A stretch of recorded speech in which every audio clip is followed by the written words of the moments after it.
नशा। ईश्वरी एक बड़े जमींदार का लड़का था और मैं एक गरीब क्लर्क का, जिसके पास मेहनत मजूरी के सिवा और कोई जायदाद न थी। हम दोनों में परस्पर बहसें होती रहती थीं। मैं जमींदारी की बुराई करता, उन्हें हिंसक पशु और खून चूसने वाली जोंक और वृक्षों की चोटी पर फूलने वाला बंझा कहता। वह जमींदारों का पक्ष लेता, पर स्वभावत उसका पहलू कुछ कमजोर होता था, क्योंकि उसके पास जमींदारों के अनुकूल कोई दलील न थी। वह कहता कि सभी मनुष्य बराबर नहीं होते, छोटे बड़े हमेशा होते रहते हैं और होते रहेंगे। लचर दलील थी। किसी मानुषीय या नैतिक नियम से इस व्यवस्था का औचित्य सिद्ध करना कठिन था। मैं इस वाद विवाद की गर्मी में अक्सर तेज हो जाता और लगने वाली बात कह जाता, लेकिन ईश्वरी हारकर भी मुस्कुराता रहता था। मैंने उसे कभी गर्म होते नहीं देखा। शायद इसका कारण यह था कि वह अपने पक्ष की कमजोरी समझता था। नौकरों से वह सीधे मुंह बात नहीं करता था। अमीरों में जो एक बेदर्दी और उद्दंडता होती है, इसमें उसे भी प्रचुर भाग मिला था। नौकर ने बिस्तर लगाने में जरा भी देर की, दूध जरूरत से ज्यादा गर्म या ठंडा हुआ, साइकिल अच्छी तरह साफ नहीं हुई, तो वह हांपे से बाहर हो जाता। सुस्ती या बदतमीजी उसे जरा भी बर्दाश्त न थी, पर दोस्तों से और विशेषकर मुझसे उसका व्यवहार सौहार्द और नम्रता से भरा हुआ होता था।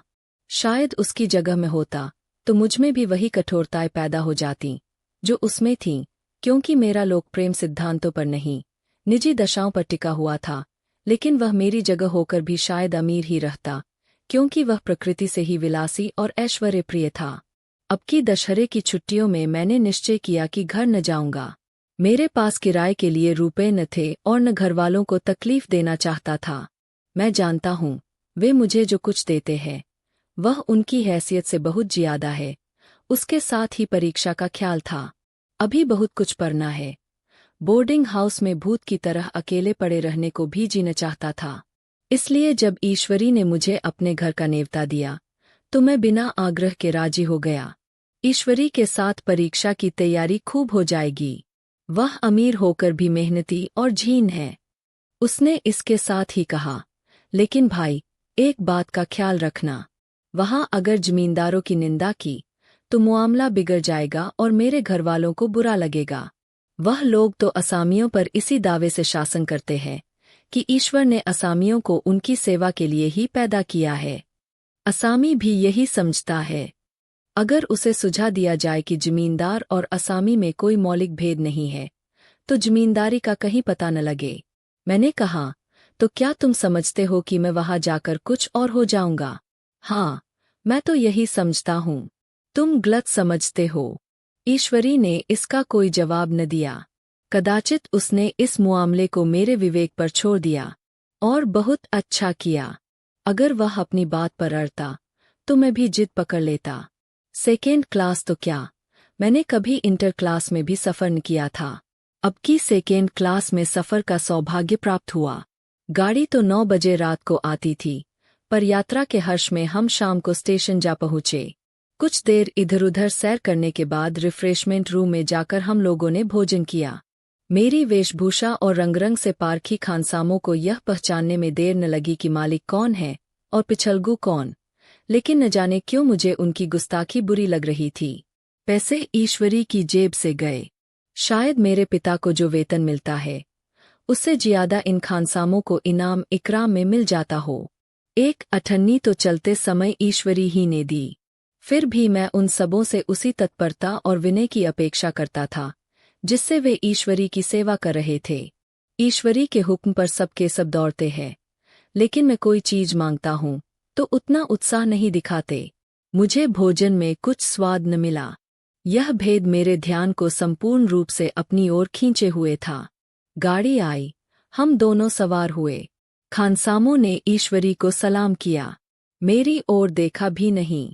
ईश्वरी ने कहा, कितने तमीजदार है ये सब। एक हमारे नौकर है कि कोई काम करने का रंग नहीं। मैंने खट्टे मन से कहा, इसी तरह अगर तुम अपने नौकरों को भी 8 आने रोज इनाम दिया करो तो शायद इनसे ज्यादा तमीजदार हो जाए। तो क्या तुम समझते हो, यह सब केवल इनाम के लालच से इतना अदब करते हैं? जी नहीं, कदापि नहीं। तमीज और अदब तो इनके रक्त में मिल गया है। गाड़ी चली। डाक थी। प्रयाग से चली तो प्रतापगढ़ जाकर रुकी। एक आदमी ने हमारा कमरा खोला। मैं तुरंत चिल्ला उठा, दूसरा दर्जा है, सेकेंड क्लास है। उस मुसाफिर ने डिब्बे के अंदर आकर मेरी ओर एक विचित्र उपेक्षा की दृष्टि से देखकर कहा, जी हाँ, सेवक इतना समझता है, और बीच वाले बर्थ पर बैठ गया। मुझे कितनी लज्जा आई, कह नहीं सकता। भोर होते होते हम लोग मुरादाबाद पहुँचे। स्टेशन पर कई आदमी हमारा स्वागत करने के लिए खड़े थे। 2 भद्र पुरुष थे, 5 बेगार। बेगारों ने हमारा लगेज उठाया। दोनों भद्र पुरुष पीछे पीछे चले। एक मुसलमान था रियासत अली, दूसरा ब्राह्मण था राम हरक। दोनों ने मेरी ओर अपरिचित नेत्रों से देखा, मानो कह रहे हैं, तुम कौवे होकर हंस के साथ कैसे? रियासत अली ने ईश्वरी से पूछा, यह बाबू साहब क्या आपके साथ पढ़ते हैं? ईश्वरी ने जवाब दिया, हाँ, साथ पढ़ते भी है और साथ रहते भी है। यूं कहिए कि आप ही की बदौलत मैं इलाहाबाद पड़ा हुआ हूँ, नहीं कब का लखनऊ चला आया होता। अब की मैं इन्हें घसीट लाया। इनके घर से कई तार आ चुके थे, मगर मैंने इनकारी जवाब दिलवा दिए। आखिरी तार तो अर्जेंट था, जिसकी फीस 4 आने प्रति शब्द है, पर यहाँ से भी उसका जवाब इनकारी ही गया। दोनों सज्जनों ने मेरी ओर चकित नेत्रों से देखा, आतंकित हो जाने की चेष्टा करते जान पड़े। रियासत अली ने अर्धशंका के स्वर में कहा, लेकिन आप बड़े सादे लिबास में रहते हैं। ईश्वरी ने शंका निवारण की, महात्मा गांधी के भक्त है साहब, खद्दर के सिवा कुछ पहनते ही नहीं, पुराने सारे कपड़े जला डाले। यूं कहो कि राजा है। 2.5 लाख सालाना की रियासत है, पर आपकी सूरत देखो तो मालूम होता है अभी अनाथालय से पकड़ कर आए हैं। रामहरख बोले, अमीरों का ऐसा स्वभाव बहुत कम देखने में आता है, कोई भाप ही नहीं सकता। रियासत अली ने समर्थन किया, आपने महाराजा चांगली को देखा होता तो दांतों तले उंगली दबाते। एक गारे की मिर्जी और चमरौधे जूते पहने बाजारों में घूमा करते थे। सुनते हैं, एक बार बेगार में पकड़े गए थे और उन्हीं ने 10 लाख से कॉलेज खोल दिया। मैं मन में कटा जा रहा था, पर न जाने क्या बात थी कि यह सफ़ेद झूठ उस वक्त मुझे हास्यास्पद न जान पड़ा। उसके प्रत्येक वाक्य के साथ मालूम उस कल्पित वैभव के समीपतर आता जाता था। मैं शहसवार नहीं हूँ। हाँ, लड़कपन में कई बार लद्दू घोड़ों पर सवार हुआ हूँ। यहाँ देखा तो 2 कलारास घोड़े हमारे लिए तैयार खड़े थे। मेरी तो जान ही निकल गई। सवार तो हुआ, पर बोटियाँ काँप रही थीं। मैंने चेहरे पर शिकन न पड़ने दिया। घोड़े को ईश्वरी के पीछे डाल दिया। खैरियत यह हुई कि ईश्वरी ने घोड़े को तेज न किया, वरना शायद मैं हाथ पैर तुलवा कर लौटता। संभव है ईश्वरी ने समझ लिया हो कि यह कितने पानी में है। ईश्वरी का घर क्या था? किला था। इमामबाड़े कासा फाटक, द्वार पर पहरेदार टहलता हुआ, नौकरों का कोई हिसाब नहीं, एक हाथी बंधा हुआ। ईश्वरी ने अपने पिता, चाचा, ताऊ आदि सबसे मेरा परिचय कराया और उसी अतिशयोक्ति के साथ ऐसी हवा बांधी कि कुछ न पूछिए। नौकर चाकर ही नहीं, घर के लोग भी मेरा सम्मान करने लगे। देहात के जमींदार, लाखों का मुनाफा, मगर पुलिस कांस्टेबल को अफसर समझने वाले कई महाशय तो मुझे हुजूर हुजूर कहने लगे। जब जरा एकांत हुआ तो मैंने ईश्वरी से कहा, तुम बड़े शैतान हो यार, मेरी मिट्टी क्यों पलीद कर रहे हो? ईश्वरी ने दृढ़ मुस्कान के साथ कहा, इन गधों के सामने यही चाल जरूरी थी, वरना सीधे मुंह बोलते भी नहीं। जरा देर के बाद नाई हमारे पाँव दबाने आया। कुंवर लोग स्टेशन से आए हैं, थक गए होंगे। ईश्वरी ने मेरी ओर इशारा करके कहा, पहले कुंवर साहब के पाँव दबा। मैं चारपाई पर लेटा हुआ था। मेरे जीवन में ऐसा शायद ही कभी हुआ हो कि किसी ने मेरे पाँव दबाए हों। मैं इसे अमीरों के चोंचले, रईसों का गधापन और बड़े आदमियों की मुटमर्दी और जाने क्या क्या कहकर ईश्वरी का परिहास किया करता, और आज मैं पोतरों का रईस बनने का स्वांग भर रहा था। इतने में 10 बज गए। पुरानी सभ्यता के लोग थे। नई रोशनी अभी केवल पहाड़ की चोटी तक पहुंच पाई थी। अंदर से भोजन का बुलावा आया। हम स्नान करने चले। मैं हमेशा अपनी धोती खुद छांट लिया करता हूँ, मगर यहाँ मैंने ईश्वरी की ही भांति अपनी धोती भी छोड़ दी। अपने हाथों अपनी धोती छांटते शर्मा रही थी। अंदर भोजन करने चले। हॉस्टल में जूते पहले मेज पर जा डटते थे। यहाँ पाँव धोना आवश्यक था। कहार पानी लिए खड़ा था। ईश्वरी ने पाँव बढ़ा दिए। कहार ने उसके पाँव धोए। मैंने भी पाँव बढ़ा दिए। कहार ने मेरे पाँव भी धोए। मेरा वह विचार न जाने कहाँ चला गया था। सोचा था वहाँ देहात में एकाग्र होकर खूब पढ़ेंगे, पर यहाँ सारा दिन सैर सपाटे में कट जाता था। कहीं नदी में बजरे पर सैर कर रहे हैं, कहीं मछलियों या चिड़ियों का शिकार खेल रहे हैं, कहीं पहलवानों की कुश्ती देख रहे हैं, कहीं शतरंज पर जमे हैं। ईश्वरी खूब अंडे मंगवाता और कमरे में स्टोव पर आमलेट बनते। नौकरों का एक जत्था हमेशा घेरे रहता। अपने हाथ पाँव हिलाने की कोई जरूरत नहीं, केवल जबान हिला देना काफी है। नहाने बैठो तो आदमी नहलाने को हाजिर, लेटो तो आदमी पंखा झलने को खड़े। मैं महात्मा गांधी का कुंवर चेला मशहूर था। भीतर से बाहर तक मेरी धाक थी। नाश्ते में जरा भी देर न होने पाए, कहीं कुंवर साहब नाराज न हो जाए। बिछावन ठीक समय पर लग जाए, कुंवर साहब के सोने का समय आ गया। मैं ईश्वरी से भी ज्यादा नाजुक दिमाग बन गया था या बनने पर मजबूर किया गया था। ईश्वरी अपने हाथ से बिस्तर बिछा ले, लेकिन कुंवर मेहमान अपने हाथों से कैसे अपना बिछावन बिछा सकते हैं? उनकी महानता में बट्टा लग जाएगा। एक दिन सचमुच यही बात हो गई। ईश्वरी घर में था। शायद अपनी माता से कुछ बातचीत करने में देर हो गई। यहाँ 10 बज गए। मेरी आंखें नींद से झपक रही थीं, मगर बिस्तर कैसे लगाऊं? कुंवर जो ठहरा। कोई 11:30 बजे महरा आया। बड़ा मुहलगा नौकर था। घर के धंधों में मेरा बिस्तर लगाने की उसे सुधि ही न रही। अब जो याद आई तो भागा हुआ आया। मैंने ऐसी डांट बताई कि उसने भी याद किया होगा। ईश्वरी मेरी डांट सुनकर बाहर निकल आया और बोला, तुमने बहुत अच्छा किया। यह सब हरामखोर इसी व्यवहार के योग्य है। इसी तरह ईश्वरी एक दिन एक जगह दावत में गया हुआ था। शाम हो गई, मगर लैंप मेज पर रखा हुआ था।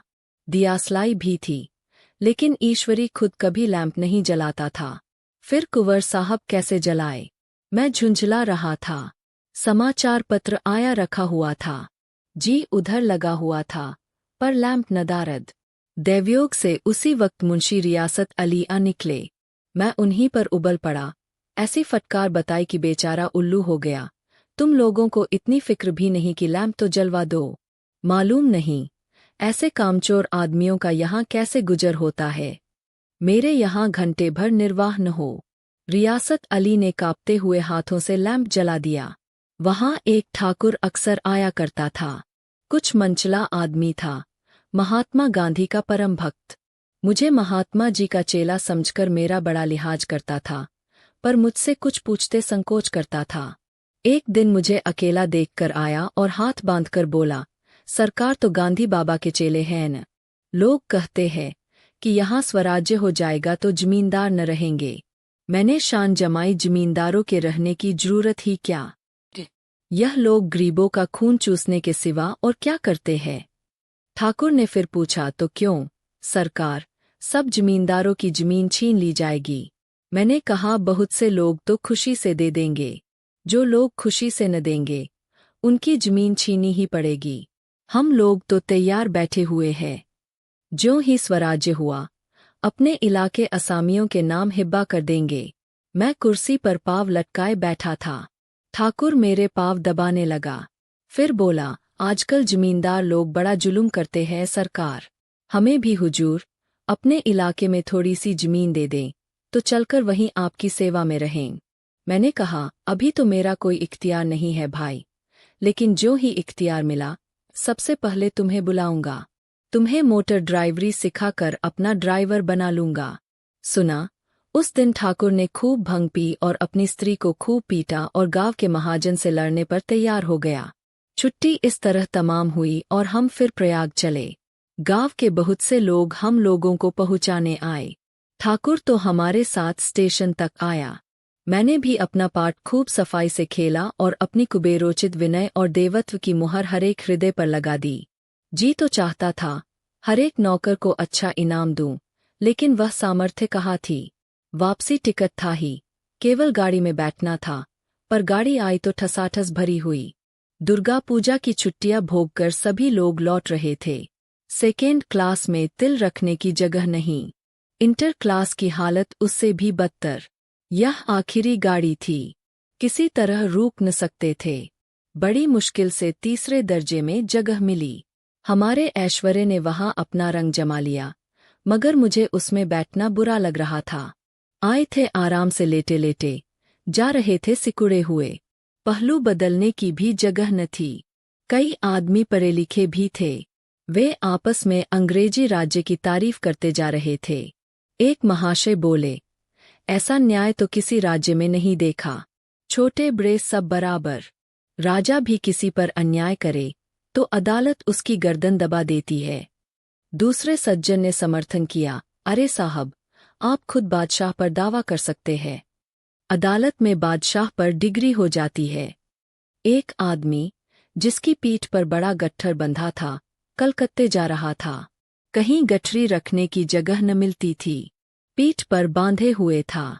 इससे बेचैन होकर बार बार द्वार पर खड़ा हो जाता। मैं द्वार के पास ही बैठा हुआ था। उसका बार बार आकर मेरे मुंह को अपनी गठरी से रगड़ना मुझे बहुत बुरा लग रहा था। एक तो हवा यूं ही कम थी, दूसरे उस गवार का आकर मेरे मुंह पर खड़ा हो जाना, मानो मेरा गला दबाना था। मैं कुछ देर तक जब्त किए बैठा रहा। एकाएक मुझे क्रोध आ गया। मैंने उसे पकड़कर पीछे ठेल दिया और 2 तमाचे जोर जोर से लगाए। उसने आंखें निकालकर कहा, क्यों मारते हो बाबूजी, हमने भी किराया दिया है। मैंने उठकर 2-3 तमाचे और जड़ दिए। गाड़ी में तूफान आ गया। चारों ओर से मुझ पर बौछार पड़ने लगी। अगर इतने नाजुक मिजाज हो तो अव्वल दर्जे में क्यों नहीं बैठे? कोई बड़ा आदमी होगा तो अपने घर का होगा। मुझे इस तरह मारते तो दिखा देता। क्या कसूर किया था बेचारे ने? गाड़ी में सांस लेने की जगह नहीं। खिड़की पर जरा सांस लेने खड़ा हो गया तो उस पर इतना क्रोध। अमीर होकर क्या आदमी अपनी इंसानियत बिल्कुल खो देता है?